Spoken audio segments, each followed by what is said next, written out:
Buenos días, chicos. Seguimos con nuestras clases en línea y ahora vamos a hablar del tema del qué es un cariotipo. El cariotipo es el conjunto de cromosomas de un individuo. El ser humano tiene 46 cromosomas, es decir, 23 pares. Uno de esos pares es el que diferencia ambos sexos, hombre XY y mujer XX.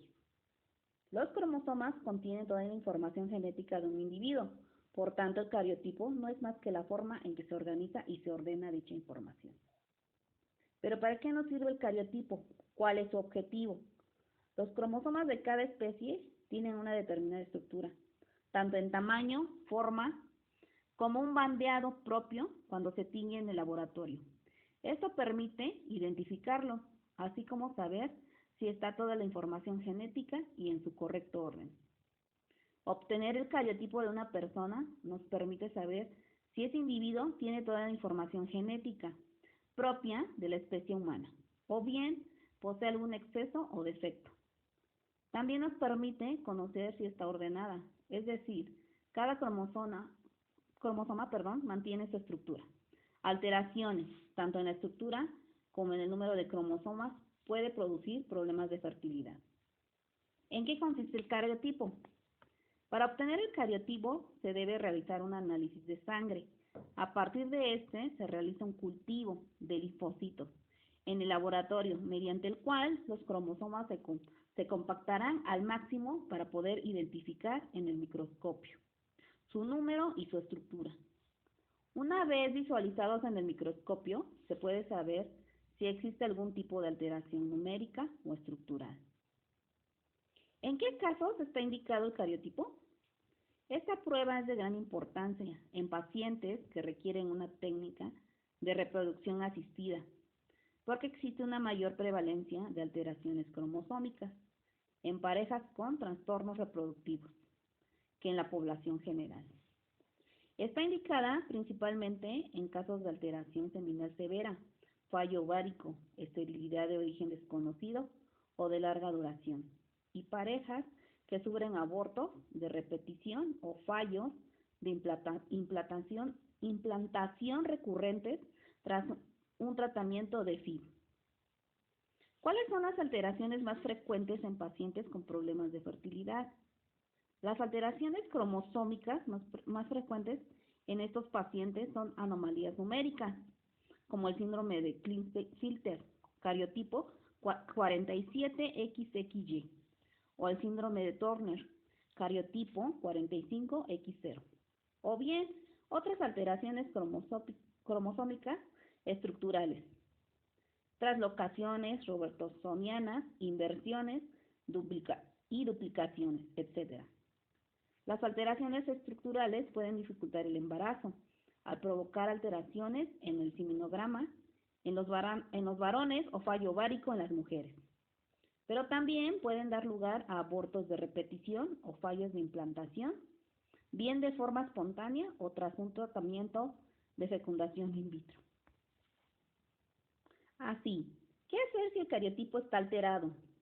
En el caso de detectarse una anomalía cromosómica en un miembro de la pareja, la solución para asegurar una descendencia biológica sana es el CCS del embrión. El CCS permite detectar cambios en la cantidad de todos los cromosomas del embrión y así seleccionar los embriones que no presenten dicha alteración y garantizar el embarazo evolutivo de un niño sano. Cada célula perteneciente a una especie determinada tiene un número concreto de cromosomas. En plantas y animales suele ser par, y en el caso del ser humano, el número cromosómico es de 23 pares de cromosomas, 22 de ellos autosómicos y un par que determinan el sexo, cromosomas sexuales. Durante la reproducción, las células encargadas para ello, el óvulo y el espermatozoide, no podrían tener la misma cantidad de cromosomas que una célula normal, ya que al fusionarse y formar el cigoto, tendría el doble de cromosomas, por lo que estas células tienen la mitad de cromosomas que una célula normal. Y el cigoto estaría compuesto por la mitad de cromosomas de cada parental. En plantas es común que este número cromosómico se altere, ya que en ocasiones puede tener múltiplos sin que afecte al individuo de forma mortal. Este proceso no ocurre así en animales.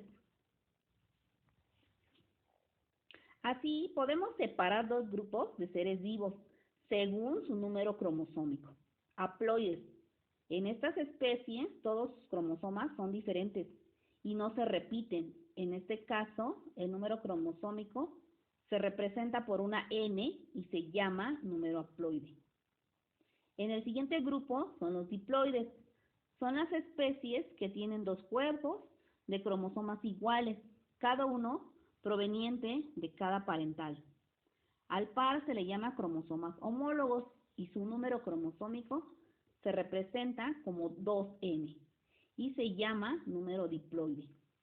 Este número, ya sea haploide o diploide, debe mantenerse a lo largo de la vida del individuo y de la especie, por lo que la meiosis es el mecanismo que permite que las células reproductoras tengan la mitad de ADN, por lo que al unirse y formar el cigoto, puedan tener el número correcto de cromosomas de la especie.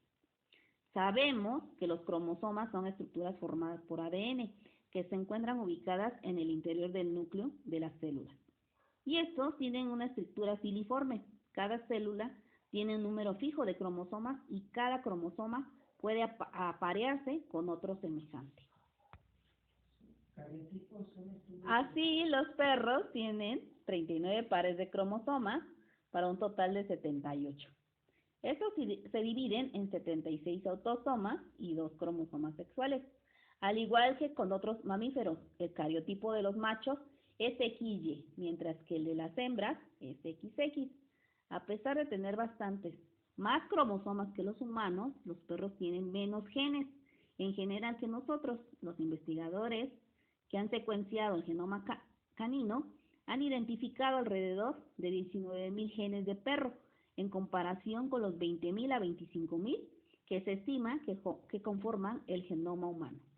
Sin embargo, a pesar de tener relativamente pocos genes, los perros muestran una enorme variedad de fenotipos, algo que queda claro viendo la cantidad de razas de perro que existe, desde el Chihuahua hasta el San Bernardo. Así, la mayoría de los felinos, incluyendo los domésticos, tienen 19 pares de cromosomas para un total de 38. Y algunos tipos de gatos en América del Sur, sin embargo, solo tienen 36 cromosomas. Así, los cromosomas de cada especie poseen una serie de características como la forma, el tamaño, la posición del centrómero y las bandas que presentan al teñirse. Este conjunto de particularidades que permite identificar los cromosomas de las distintas especies recibe el nombre del cariotipo. Y su representación gráfica, ordenada por parejas de cromosomas homólogos, se denomina cariograma. Mediante el estudio del cariotipo es posible detectar anomalías en el número y en la forma de dichos cromosomas. La mayoría de estas anomalías provocan deficiencias y muchos individuos no llegan a nacer o mueren en los primeros meses de vida. La determinación del cariotipo del feto permite detectar antes del nacimiento algunas de estas deficiencias. Como saben, ya sabemos diferenciar entre genotipo y fenotipo. Estos términos son muy utilizados, ya que se emplean para diferenciar la composición genética de un organismo y la forma en que esta composición se expresa. Hay diferencias interesantes entre estos dos conceptos y a continuación volvemos a exponer. El genotipo se refiere al conjunto real de genes que un organismo lleva dentro. Es toda la información genética que se encuentra en el ADN.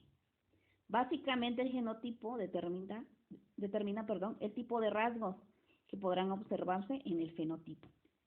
Por ejemplo, los rasgos genotípicos de los organismos son los que determinan su susceptibilidad ante determinada enfermedad. Es la variación genotípica entre los cromosomas XX y XY la que determina el sexo del organismo. Es importante aclarar que aunque el genotipo determine ciertas características, los factores ambientales también son importantes. La condición de un animal y los rasgos con los que nace están determinados por su genotipo. Las sucesivas generaciones de estos organismos también incluirán esas características. Cada organismo tiene una sola clase de genotipo. Solo se puede hablar de excepciones en los casos de gemelos idénticos, pero incluso en estos casos pueden presentarse características fenotípicas diferentes, aunque tengan similar genotipo. Vea. Así, también los fenotipos dependen de los genes que se heredan. Sin embargo, su expresión también se ve influenciada por factores ambientales. La influencia del medio ambiente modifica hasta cierto punto el papel que juegan los genes. En pocas palabras, la expresión de los genes modificados por factores ambientales da como resultado un fenotipo. Anteriormente decíamos que el genotipo determina la susceptibilidad de un organismo a una determinada enfermedad, pues en este caso el fenotipo representaría los aspectos observables de dicha enfermedad, los síntomas relacionados con esa enfermedad.